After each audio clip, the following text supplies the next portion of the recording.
This is the Freightliner Cascadia, and this is the steering wheel angle sensor.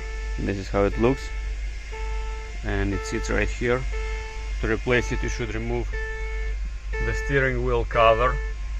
After, you should remove the steering wheel itself. It have a bolt like this. This bolt, it goes right here. Remove this bolt.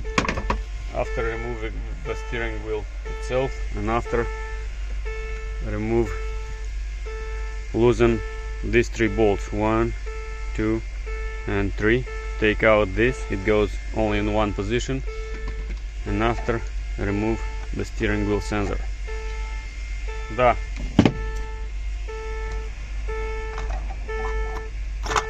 Что там? Фак. Помочь. Аня, сейчас. Закинуть в холодильник прям. А Мишка там был же. А где? Нету? Миша! Сейчас покажу. Сейчас помогу. Да.